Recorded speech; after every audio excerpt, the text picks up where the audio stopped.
Hello दोस्तों, welcome back to my YouTube channel. आज मैं आपको एक इंटरेस्टिंग चाइनीज ड्रामे का हिंदी एक्सप्लेनेशन करूंगी।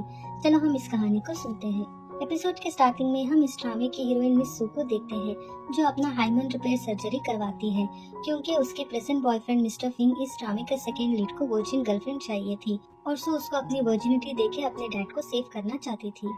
सू का बॉस मिस्टर फिंग को कहता है कि मिस सू आज ऑफिस नहीं आई है और मुझे पता नहीं कि वो कहाँ गई है। तो फिंग सू को कॉल करके पूछता है कि बेबी तुम कहाँ हो।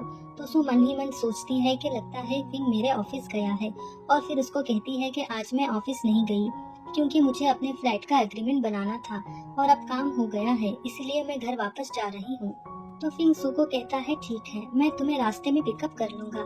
जैसे ही सू कार के अंदर जाती है तो फिंग उसको खींच के अपनी गोद में बिठा के कहता है कि बेबी मैंने तुम्हें बहुत मिस किया। ये कहकर वो सू के नेक को किस करने लगता है। तो सू फिंग को रोकते हुए कहती है कि मुझे डर लग रहा है।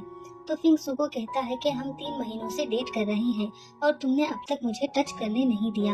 ये कहते हुए वो सू के कपड़े उतारकर उसका शर्ट अनबटन करने लगता है। पहले सू फिंग को रोकती है और फिर अपने कपड़े खुद उतारकर मन ही मन सोचती है कि अब मुझे इसके सामने ऐसे प्रिटेंड करना पड़ेगा जैसे ये मेरा फर्स्ट टाइम है और वैसे भी हम ये कार में कर रहे हैं तो इसे पता नहीं चलेगा। मैंने हाइमन रिपेयर सर्जरी करवाया है। और फिर फिंग को कहती है कि ये मेरा फर्स्ट टाइम है तो प्लीज आराम से करना। तो फिंग हंसते हुए सू के नेक को बाइट करने लगता है। तभी एक दूसरी कार उन पर फ्लैशलाइट मारने लगती है जिससे फिंग और सू डिस्टर्ब होते हैं और फिर इस ड्रामे का मेन लीड मिस्टर शाह उस कार से बाहर आता है और फिंग को कहता है कि अच्छा तो तुम लोग कार में सेक्स कर रहे हो।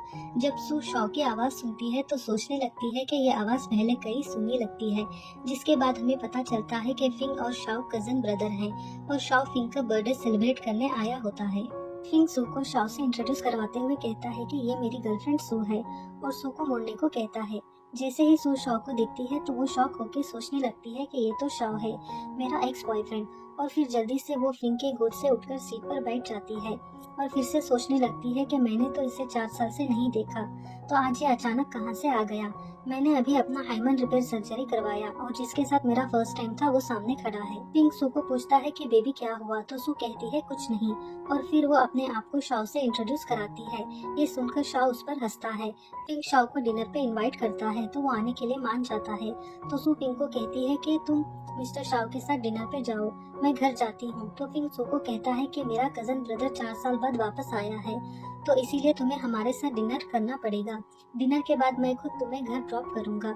तो सू के पास कोई ऑप्शन नहीं होता है तो वो मान जाती है। जैसे ही वो रेस्टोरेंट पहुंचते हैं तो सू फिंग को कहती है कि मुझे वॉशरूम जाना है। तो फिंग उसको कहता है ठीक है, तुम वॉशरूम जाके जल्दी आ जाओ। वॉशरूम जाके सू शॉक के बारे में सोचने लगती है कि अब ये क्यों वापस आया है। 4 साल पहले तो बिना कुछ बताए गायब हो गया था।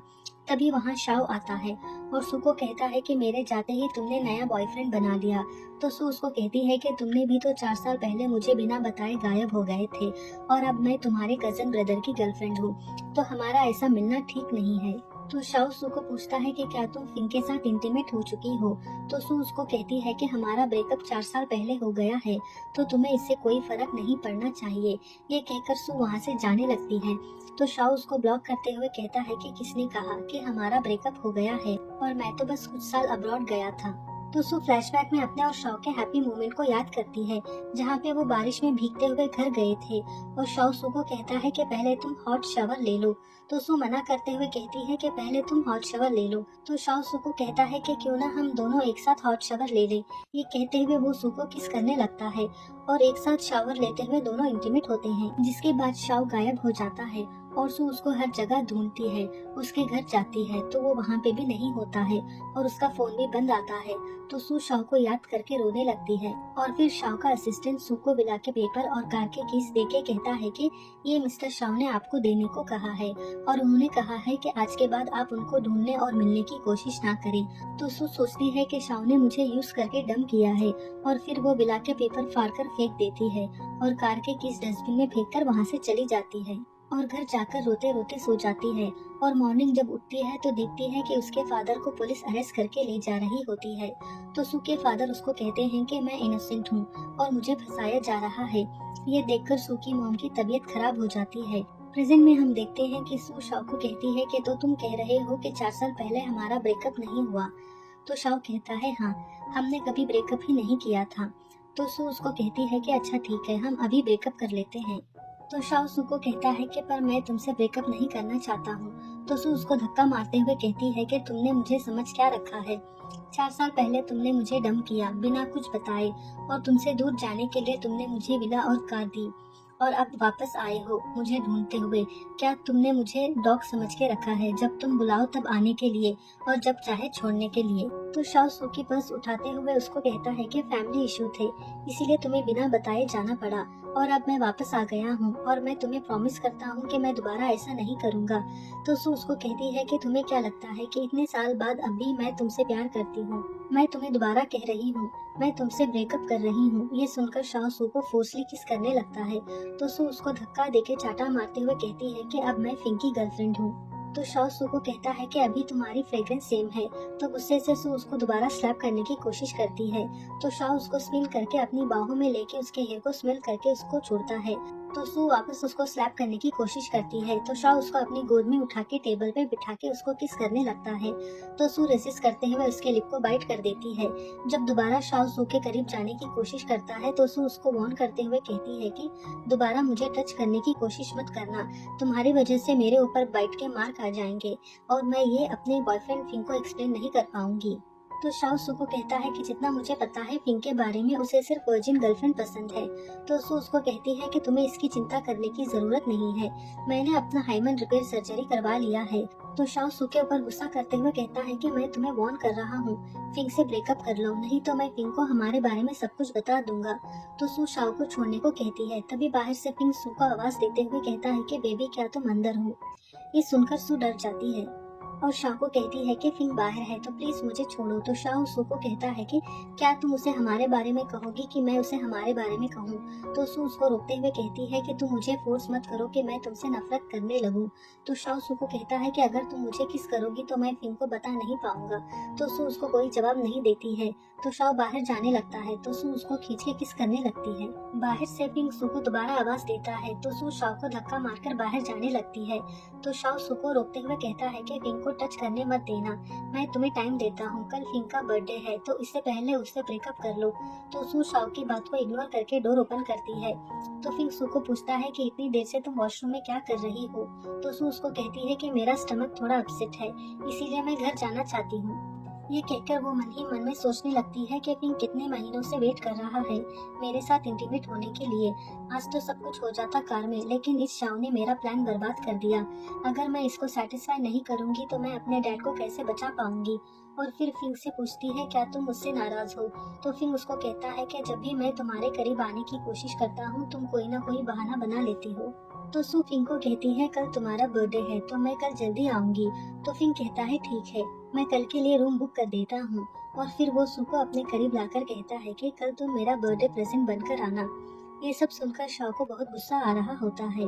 तो सू सोचने लगती है कि शाओ ने मुझे कल तक का टाइम दिया है ब्रेकअप करने के लिए, और ये फिंग कल मेरे साथ नाइट स्पेंड करना चाहता है। आखिर करूँ तो मैं क्या करूँ। नेक्स्ट सीन में हम सू की मॉम को देखते हैं, जो कि अपने हस्बैंड की फोटो देख के रो रही होती है। तो सू अपनी मॉम को कंसोल करते हुए कहती है कि मॉम अब चिंता मत करो, डैड इनोसेंट है और मैं उनको जल्दी जेल से छुड़ा लूंगी। तो सू की मॉम उसको कहती है कि फिंग ग्रुप ऑफ कंपनी ने तुम्हारे डैड के ऊपर झूठा फ्रॉड केस करके जेल भेजा है, और वो बहुत पावरफुल लोग हैं, हम उनसे नहीं लड़ पाएंगे। तो सू अपनी मॉम को कहती है कि अगर मैं कहूँ कि मैं फिंग ग्रुप के इकलौते बेटे को जानती हूँ तो सू की मॉम उसको कहती है ये तुम क्या कह रही हो। तो सू कहती है कुछ नहीं, आप बस चिंता मत करो, मैं सब ठीक कर दूंगी। और फिर हम देखते हैं कि सू ने बहुत मेहनत की थी फिंग को अपने जाल में फंसाने के लिए, क्योंकि वो फिंग को इस्तेमाल करके अपने डैड को जेल से निकलवाना चाहती थी। सू तैयार होकर फिंग के बर्थडे पार्टी में जाती है और फिंग को बर्थडे विश करती है। और बर्थडे में प्रेजेंट लोग कहते हैं क्यों ना हम एक गेम खेलें जहाँ पे फिंग और सू 3 मिनट तक किस करेंगे। तो फिंग सू को कहता है कि बेबी क्या तुम इस गेम के लिए तैयार हो। तो सू मन में सोचती है कि अब मैं इसको मना तो नहीं कर सकती और उसको हाँ कह देती है। जब दोनों किस करने ही वाले होते हैं शाओ की एंट्री होती है, जिससे वो डिस्टर्ब होते हैं। और फिर शाओ सू के बगल में बैठता है और सिगरेट जलाते हुए सू के हाथ को पकड़ता है। तो सू उसको इशारे से हाथ छोड़ने को कहती है, पर वो उसकी बात को इग्नोर करते हुए सिगरेट जलाता है। फिर फिंग सू को कहता है चलो हम गेम को कंटिन्यू करते हैं। तो सू अपना हाथ शाओ से छुड़ाकर गेम कंटिन्यू करने लगती है। तो शाओ गुस्से से वाइन का ग्लास उठा के सू और फिंग के पीछे जाता है और जैसे ही दोनों किस करने वाले होते हैं तो शाओ सू के ड्रेस का जिप ओपन कर देता है, जिससे सू डिस्टर्ब हो जाती है और फिंग को कहती है कि यहाँ कितने सारे लोग हैं। और फिर पार्टी में प्रेजेंट गेस्ट कहते हैं कि मिस सू कितनी शाई है। तो फिंग सू को कहता है अच्छा ठीक है, हम रूम में चलते हैं। तो सू शाओ के हाथ को अपने ड्रेस से निकाल के फिंग के साथ चली जाती है। ये देखकर शाओ को बहुत गुस्सा आता है और वो वाइन का ग्लास को तोड़ देता है। रूम में जाके फिंग सू को पूछता है क्या मेरा बर्थडे प्रेजेंट रेडी है। तो सू कहती है हाँ। तो फिंग कहता है कि मैं अपना बर्थडे प्रेजेंट ओपन करता हूँ। ये कहकर वो सू के कपड़े उतारने लगता है और फिर इसको अपनी गोद में उठा के बेड पर सुलाता है और फिर सू के साथ इंटीमेट होता है। और जब वो सू को किस करने ही वाला होता है कि उसे एक कॉल आ जाता है। तो सू फिंग को कहती है कि तुम पहले कॉल रिसीव कर लो, मैं थोड़ी देर तुम्हारा वेट कर लूंगी। तो फिंग कॉल रिसीव करने बालकनी जाता है। तो सू भी वॉशरूम जाती है और अचानक से वहाँ शाओ आ जाता है और सू को फोर्सली किस करने लगता है। तो सू उसको धक्का मारते हुए कहती है कि तुम यहाँ क्या कर रहे हो। फिंग बाहर बालकनी में ही है, तो उसके देखने से पहले प्लीज तुम यहाँ से जाओ। तो शाओ उसको कहता है कि डरो मत, ये कॉल आधे घंटे तक चलेगा। तो सू उसको कहती है कि आखिर तुम ये सब मेरे साथ क्यों कर रहे हो और बेग करते हुए उसको कहती है कि हमारा ब्रेकअप हो गया है तो प्लीज मुझे छोड़ दो। और फिर शाओ को बेग करते हुए कहती है कि प्लीज फिंग के सामने ऐसे प्रिटेंड करो कि तुम मुझे नहीं जानते हो। तो शाओ उसके बातों को इग्नोर करते हुए सू को फोर्सली किस करने लगता है और फिर सू को कहता है कि मैं तुम्हें वार्न कर रहा हूँ, अगली बार मेरे सामने फिंग का नाम मत लेना। तो सू रोते हुए शाओ को कहती है कि प्लीज मुझे जाने दो, पर शाओ उसको अपनी बाहों में लेके उसके कपड़े ऊपर उठाने लगता है। तो सू उसको रोकते हुए कहती है कि ये तुम क्या कर रहे हो, मैंने अभी अपना हाइमन रिपेयर सर्जरी करवाया है। तो शाओ उसको कहता है कि तुमने अपना हाइमन रिपेयर सर्जरी करवाया है इसीलिए मुझे ये सब तुम्हारे साथ दोबारा करना पड़ रहा है। ये कहते हुए वो सू को किस करने लगता है और फिर उसको अपनी गोद में उठा के टेबल पे बिठा के जबरदस्ती किस करने लगता है। तो सू रजिस्ट करते हुए परफ्यूम का बॉटल गिरा देती है, जिसकी आवाज सुनकर फिंग सू को आवाज देते हुए वॉशरूम की तरफ आता है। तो सू जल्दी से वॉशरूम के बाहर जाती है। तो फिंग सू को पूछता है कि ये क्या आवाज थी। तो सू उसको कहती है कि गलती से मेरे हाथ से परफ्यूम का बॉटल गिर गया। तो फिंग उसके हाथ को किस करते हुए कहता है कि बेबी कोई बात नहीं। और शाओ भी अंदर से सू के हाथ को किस करता है। तो सू अपना हाथ शाओ से खींचते हुए सोचती है कि ये शाओ कितना बड़ा जर्क है। और फिर वो फिंग को पूछती है क्या तुम्हारी बात हो गई। तो फिंग कहता है नहीं, कंपनी में कुछ प्रॉब्लम हो गया है। तो सू उसको कहती है कि पहले तुम बात कर लो, मैं तुम्हारा और थोड़ी देर वेट कर लूंगी। तो फिंग कहता है ठीक है, मैं जल्दी कॉल खत्म करके आता हूँ। तो शाओ सोचने लगता है कि अच्छा तो तुम फिंग से ब्रेकअप नहीं करोगी, कोई बात नहीं, इसमें मैं तुम्हारी मदद कर देता हूँ। ये सोचते हुए वो एक बोतल गिरा के आवाज करता है। तो फिंग देखने के लिए वॉशरूम के अंदर जाने की कोशिश करता है। तो सू उसको रोकते हुए कहती है कि मुझे स्टमक एक है और मेरे पीरियड भी स्टार्ट हो गए हैं। तो फिंग सू के ऊपर गुस्सा करते हुए कहता है कि तुमने प्रॉमिस किया था आज तुम मेरा बर्थडे प्रेजेंट बनोगी और अब कह रही हो कि तुम्हारे पीरियड स्टार्ट हो गए हैं, तुम मेरे पेशेंट्स के साथ खेल रही हो। तो सू उसको सॉरी कहते हुए कहती है कि बस थोड़े दिन की बात है। तो फिंग मानकर वहाँ से चला जाता है। तो सू शाओ के ऊपर गुस्सा करते हुए कहती है कि अब तुम खुश हो, तुम्हारी वजह से आज हमारा प्लान खराब हो गया। तो शाओ सू को कहता है कि तुम्हारा प्लान फिंग के साथ इंटीमेट होने का। ये सुनकर सू साइलेंट हो जाती है। फिर शाओ सू के हाथ पकड़ते हुए कहता है कि मुझे पता है कि तुम मुझसे गुस्सा हो, क्योंकि 4 साल पहले मैंने तुम्हें बिना बताए गायब हो गया था, क्योंकि 4 साल पहले हमारी फैमिली में कुछ इश्यूज हो गए थे, इसीलिए मुझे अचानक अब्रॉड जाना पड़ा। ये सुनकर सू इमोशनल हो जाती है, लेकिन फिर भी वो अपना हाथ शाओ से छुड़ाकर कहती है कि तुम्हारी फैमिली है तो मेरी भी फैमिली है, आज के बाद मेरी लाइफ में इंटरफेयर करना बंद करो और मुझे जीने दो।